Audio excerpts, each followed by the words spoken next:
Muy buenas noches, estimados participantes. Mi nombre es Jennifer Barrientos y soy docente del Servicio de Apoyo Educativo Especializado Virtual para la atención de estudiantes con discapacidad auditiva, conocido por sus siglas de SAEBDA. Quiero empezar esta noche agradeciendo su participación y felicitando por el compromiso que demuestran cada uno de ustedes, estimados directores y profesores de las distintas instituciones educativas, por estar aquí en esta nuestra segunda capacitación titulada Neurolingüística, cuyo objetivo es comprender cómo el estudio del lenguaje en el cerebro y la plasticidad cerebral pueden mejorar la comunicación y la calidad de vida de las personas con discapacidad auditiva. Es por ello que hoy vamos a abordar tres ejes temáticos. El primer eje temático, denominado discapacidad auditiva, vamos a recordar algunos términos que hemos desarrollado durante nuestra primera capacitación.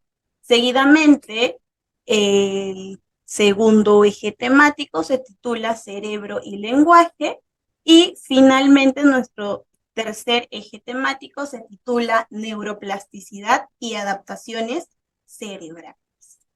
Daremos inicio a esta capacitación desarrollando nuestro primer eje temático. Aquí vamos a hacer o vamos a recordar la definición que habíamos dado acerca de lo que conocemos o entendemos por discapacidad auditiva. Entendemos como discapacidad auditiva a la disminución en la capacidad para poder percibir, escuchar y entender los sonidos del lenguaje oral. Y van a existir tipos de pérdida conductiva. Tipos de pérdida, perdón. El tipo conductivo, el tipo de pérdida conductiva, se va a desarrollar cuando existe un bloqueo en el paso de las ondas sonoras desde el oído externo. El bloqueo puede suceder del oído externo al oído medio o del oído medio al oído interno. Hablaremos de un tipo de pérdida neurosensorial cuando se encontrará un inadecuado funcionamiento en los órganos que se encuentran en el oído interno. Y vamos a hablar de un tipo de pérdida mixta cuando se presenten estos dos tipos de pérdida auditiva mencionadas con anterioridad. Asimismo, es importante recalcar que la discapacidad auditiva puede afectar a un oído, y cuando afecta a un oído se denomina como discapacidad auditiva unilateral. Y si la discapacidad auditiva afecta a ambos oídos, vamos a denominar discapacidad auditiva bilateral. Ahora va a ser el audiólogo, el profesional encargado de realizar el examen denominado audiometría. Y es la audiometría el examen que nos va a indicar el grado de pérdida auditiva. Es así que esta audiometría va a determinar los siguientes grados. Hablaremos de un grado leve cuando el oído o el mejor oído empieza a percibir sonidos a partir de 20 a 40 decibelios. Hablaremos de un grado moderado cuando el mejor oído empieza a percibir sonidos a partir de 41 a 60 decibelios. Y hablaremos de un grado severo cuando el mejor oído empieza a percibir sonidos a partir de 61 a 80 decibelios. Finalmente, vamos a denominar un grado profundo cuando el mejor oído empieza a percibir sonidos a partir de 81 decibelios. A continuación vamos a desarrollar nuestro segundo eje temático. Es importante recalcar que el lenguaje es un proceso altamente complejo y el lenguaje pasa por etapas. Es así que el individuo, la persona, se hace un experto luego de haber desarrollado y de haber pasado por estas etapas del desarrollo del lenguaje. ¿Cuáles son estas etapas del desarrollo del lenguaje? Las siguientes. Empezaremos denominando a la etapa prelingüística, la cual está comprendida a partir de los 0 a 12 meses. ¿Aquí qué va a suceder? Se van a desarrollar y se van a estabilizar sonidos primarios, como por ejemplo vocalizaciones en los bebés. A, a, combinaciones vocálicas, au, au, ¿de acuerdo? También se va a desarrollar los gorgojeos, gu, gu, gu, gu, gu, gu, gu, y los balbuceos, ma, ma, ma, ma, ma, ba, ba, ba, ba, ba, ta, ta, ta, ta, ta. Las combinaciones de estas, ma, ba, ta, ba, ta, ca. ¿Listo? Terminada la etapa prelingüística, damos paso a la siguiente etapa denominada lingüística, la cual comprende desde el primer año de vida hasta los 6 años. Aquí van a ir desapareciendo las vocalizaciones, los gorgojeos y los balbuceos, pues se va a ir desarrollando y va a haber una evolución del lenguaje, porque van a aparecer las primeras palabras. Y por otra parte, vamos a hacer una etapa denominada estructuración. Esta etapa comprende la edad de 2 años. A partir de los 2 años, se cree que el niño ya puede empezar a realizar estructuras gramaticales simples. Y hasta los 7 años, el niño alcanza un dominio del lenguaje. ¿Y por qué alcanza un dominio del lenguaje? Esto sucede gracias a las experiencias que ha tenido en la comunicación social y el aprendizaje escolar. Más adelante, a partir de los 13 años, a más, va a desarrollar de abstracción e introspección.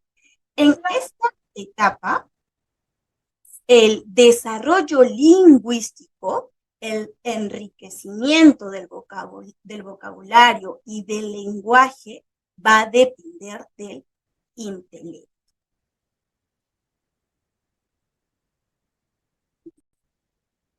Es importante que nosotros conozcamos cuáles son las áreas que se involucran con el desarrollo del lenguaje y en dónde están ubicadas.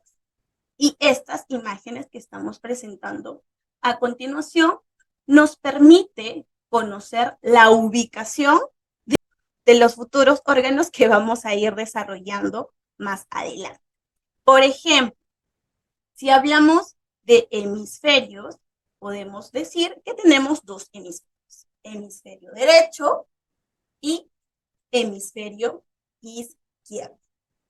Y de acuerdo a los lóbulos, tenemos 4 lóbulos: el lóbulo frontal, el lóbulo temporal, el lóbulo parietal y el lóbulo occipital. Y a partir de la década o de los años de 1900, un anatomista de apellido Brodmann empezó a hacer unas divisiones en el cerebro, determinando 52 áreas, las que en la actualidad reciben la denominación de áreas de Brodmann.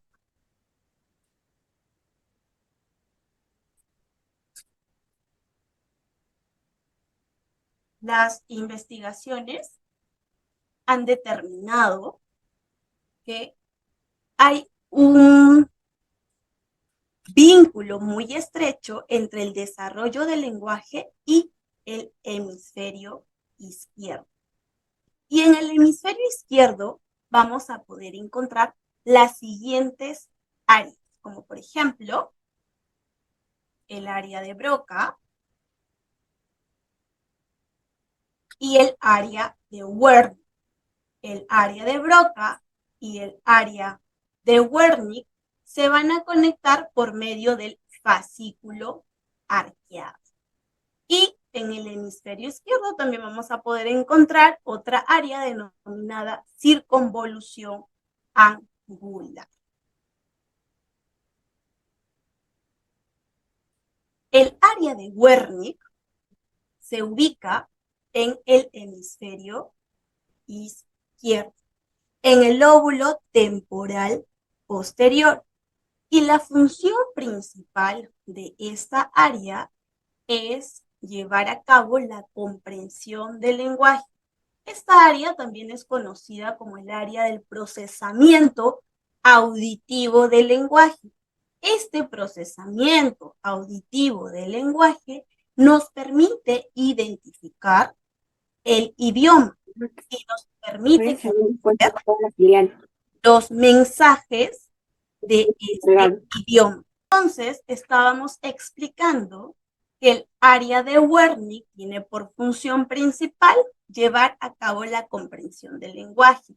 En esta área se va a ejecutar el procesamiento semántico. ¿Y qué es esto? Es la relación de las palabras con su significado.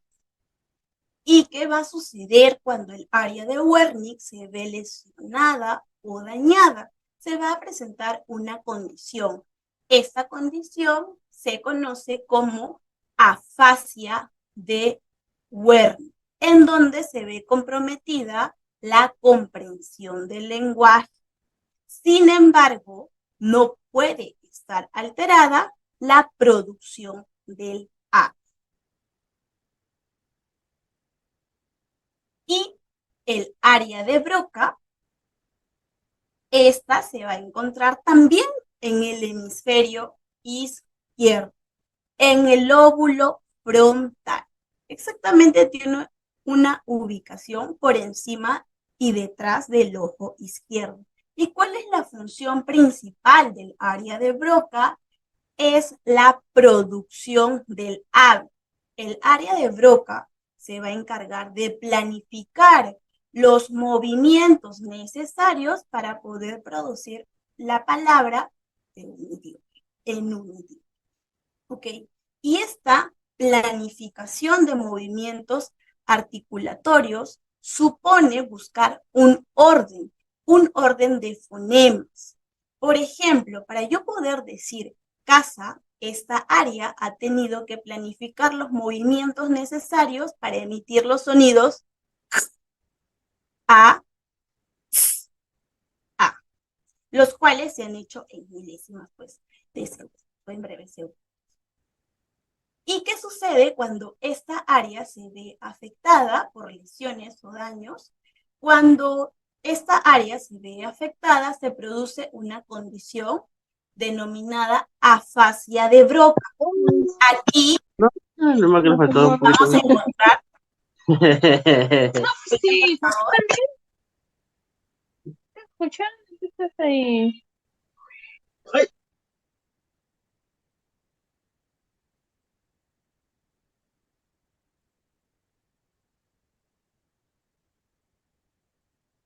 Muchísimas gracias. Y estábamos haciendo mención que cuando esta área de Broca se ve dañada, vamos a tener comprometida la producción de las palabras, aunque la comprensión se ve preservada. El fascículo arqueado es o son fibras nerviosas que van a conectar el área de Broca con el área de Wernicke.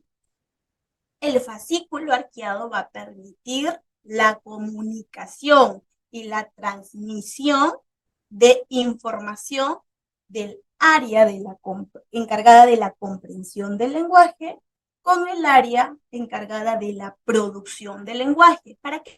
Para que nosotros podamos expresar fluidamente y excelentemente nuestras ideas a través del habla.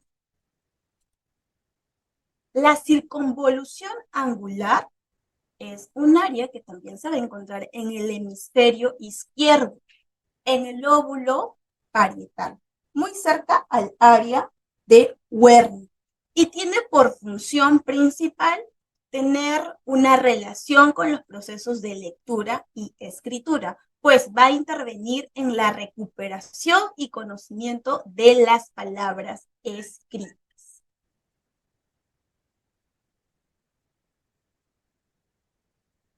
A continuación, vamos a hacer mención de lo que las investigaciones han ido determinando. Anteriormente se creía que el hemisferio derecho tenía solamente relación con la creatividad. Sin embargo, investigaciones posteriores han evidenciado que eso no es así, que el hemisferio derecho tiene relación también con el lenguaje, sobre todo con los componentes que involucran la comprensión de la intencionalidad y de los componentes emocionales que suponen al momento de dar una información utilizando un determinado idioma. Y el hemisferio izquierdo, las investigaciones han evidenciado que sí hay una relación estrecha con el desarrollo del lenguaje, encontrándose aquí áreas muy importantes, como por ejemplo las que hemos mencionado con anterioridad, como el área de Wernicke, cuya función principal es desarrollar o llevar a cabo la comprensión del lenguaje, llevar a cabo el procesamiento semántico, es decir, la relación de las palabras con sus significados. Hemos mencionado también que el área de Wernicke es conocida como el área del procesamiento auditivo del lenguaje, y este procesamiento auditivo del lenguaje permite hacer la identificación de un determinado idioma. Y el área de Wernicke también nos va a ayudar a realizar la interpretación del lenguaje, lo que quiere decir un mensaje. El área de Broca es el área que tiene por función principal la producción del lenguaje, así como el reconocimiento de estructuras gramaticales, como por ejemplo cuando hicimos la mención de cuando producimos la palabra casa. Hay un reconocimiento de cuáles van a ser los fonemas que van a ir en orden para poder determinar esta palabra. Y el área de Broca también va a verse involucrada con la regulación del ritmo del habla, porque esta área se va a encargar de realizar toda la planificación de los movimientos necesarios para poder determinar o expresar una palabra en un determinado idioma. Bien, es así que hemos llevado a cabo nuestra segundo eje temático, el desarrollo de nuestro segundo eje temático, y a continuación vamos a desarrollar nuestro tercer y último eje temático, que tiene por título neuroplasticidad y adaptaciones cerebrales. En esta diapositiva estamos presentando el dibujo de una neurona y la imagen real, gracias a imágenes proporcionadas por estos exámenes que se realizan a nivel cerebral. Esto es una neurona real y esto es una neurona en vivo. La estadística nos dice que en nuestro cerebro existen alrededor de más de 100.000 millones de neuronas. ¿Y qué es una neurona? La neurona es una célula que recibe y transmite información.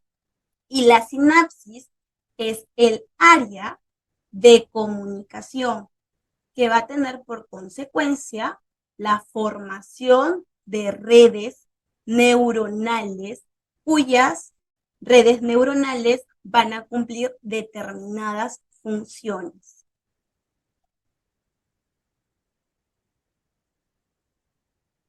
La neurona tiene una clasificación y esta se clasifica por su forma y también por su función. Por su forma,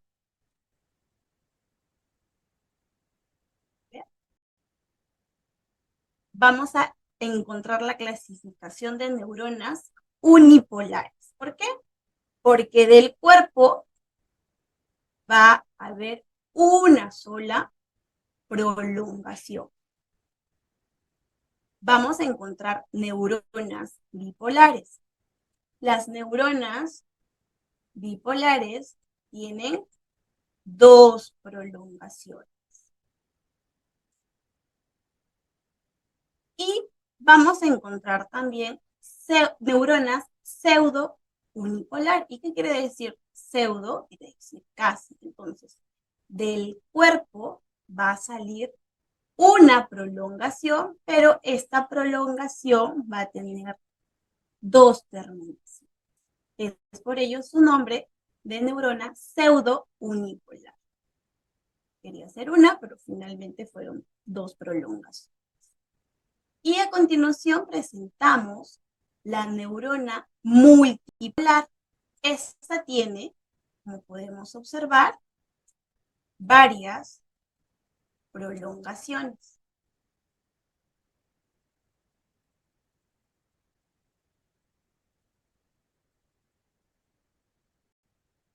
Y vamos a encontrar a una neurona que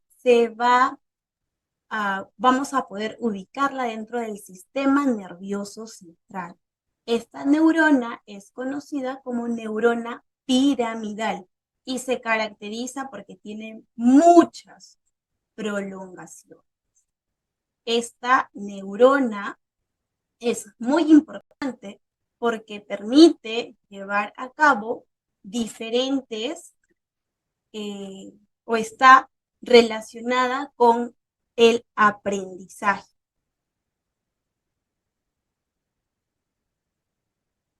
Y por su función vamos a encontrar neuronas sensoriales, es decir, van a tener comunicación con los diferentes órganos de los sentidos.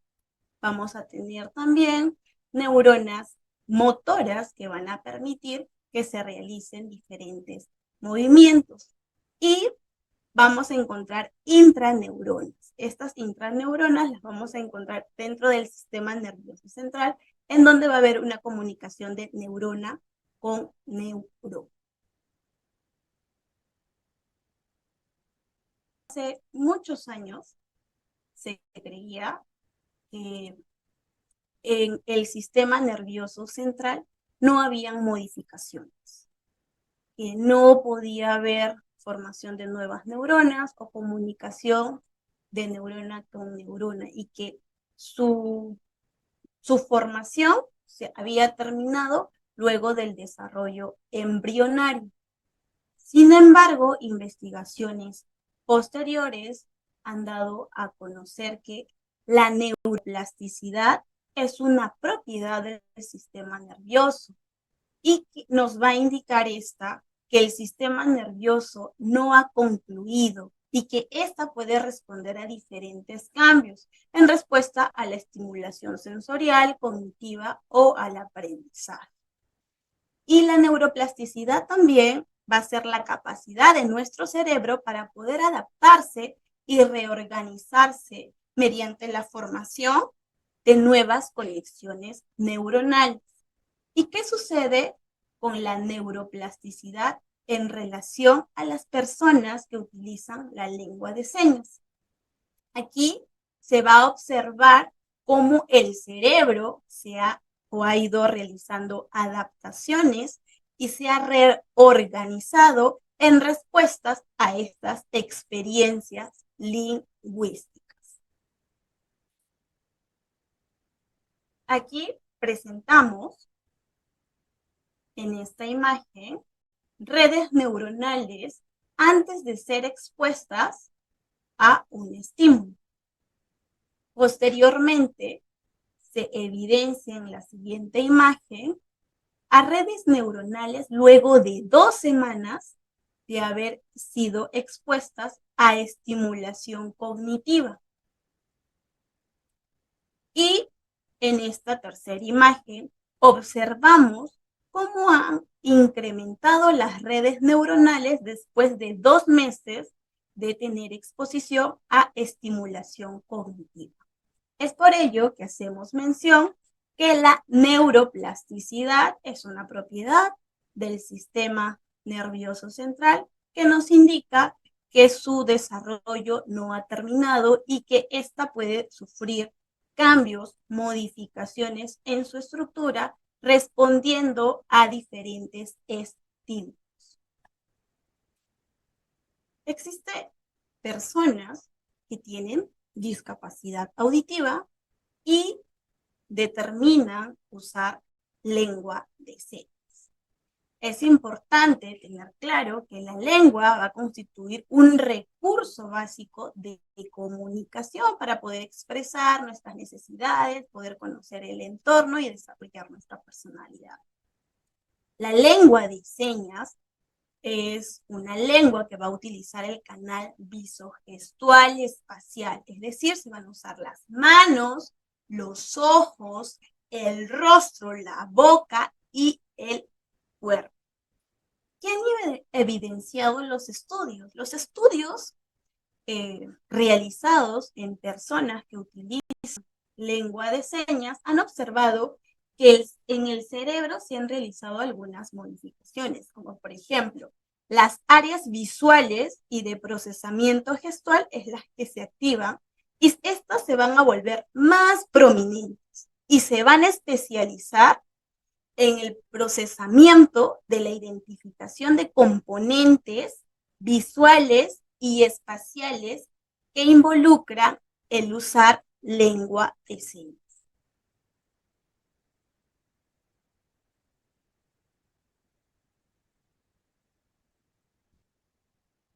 Anteriormente hicimos mención de que el giro angular tenía una asociación con los procesos de lectura y escritura. Y se han evidenciado, según las investigaciones, que cuando se utiliza lengua de señas, el giro angular participa en la interpretación de las formas y los significados en la lengua de señas. Y el giro fusiforme, que está ubicado en el lóbulo temporal, se va a asociar con el reconocimiento facial y la percepción visual, y que también va a estar involucrado en la participación específica cuando se realiza el uso de lengua de señas. Existen algunas ventajas de las personas que utilizan lengua de señas versus personas que no la utilizan. Pues las personas que utilizan lengua de señas van a tener un mayor funcionamiento del canal visual y gestual. Estas personas van a desarrollar una mayor agudeza visual, una mejor habilidad para poder percibir y procesar información de manera rápida y eficiente. En situaciones de la vida cotidiana, esto se puede dar de la siguiente manera. Estas personas que utilizan lengua de señas van a procesar, como ya habíamos mencionado, la información visual de manera rápida y van a detectar señales visuales en entornos ruidosos. Cuando hablamos de entornos ruidosos, hacemos referencia a entornos ruidosos visuales. O sea, estas personas tienen una capacidad para poder detectar señales visuales en entornos en donde haya demasiado ruido visual. Y además, estas personas van a mantener la atención en detalles visuales importantes. ¿Por qué? por la experiencia que han tenido en poder usar la lengua de señas. El uso constante, la exposición en el uso de la lengua de señas hace que el funcionamiento de su canal visual sea mayor que aquellas personas que no lo utilizan. Y además, vamos a hablar acerca del área motora. El área motora es como una lucha, ¿ok? Y se va a ubicar cerca al lóbulo frontal, cerca al área de Broca y al fascículo arqueado. ¿Recuerdan qué era el fascículo arqueado? El fascículo arqueado eran estas fibras nerviosas que permitían la comunicación del área de Broca con el área de Werner. ¿Y qué sucede con el área motora cuando se utiliza lengua de señas? Bueno, cuando se utiliza lengua de señas, esta área se va a activar. ¿Por qué? Porque esta área va a permitir la producción de los signos para poder llevar a cabo la lengua de señas. Y al usar la lengua de señas, el área motora se va a encargar de coordinar los movimientos necesarios. Estos movimientos pueden ser de brazos, de manos y de otras partes del cuerpo para poder comunicar eficazmente algún mensaje. La coordinación motora para poder llevar a cabo la lengua de señas es altamente especializada y requiere de mucha práctica. La práctica, dicen, hace al maestro. El adecuado uso, las personas que utilizan correctamente la lengua de señas van a poder brindar una comunicación fluida y comprensible versus aquellas personas que también o que recién empiezan a utilizar lengua de señas. Finalmente, vamos a hablar acerca de la integración multimodal. Cuando hablamos de integración multimodal, hacemos referencia a las diferentes áreas que se van a involucrar en el uso de la lengua de señas. ¿Y cuáles son estas áreas? El área visual, el área motora y del procesamiento del lenguaje. Esta conectividad de estas diferentes áreas van a permitir una integración efectiva de la información en lengua de señas, de manera visual y gestual, lo que va a contribuir a las personas que utilizan este lenguaje a que puedan comprender adecuadamente el mensaje que quiere transmitir una determinada persona. Muchísimas gracias. Esta ha sido la capacitación del día de hoy. Pedimos a los asistentes puedan encender sus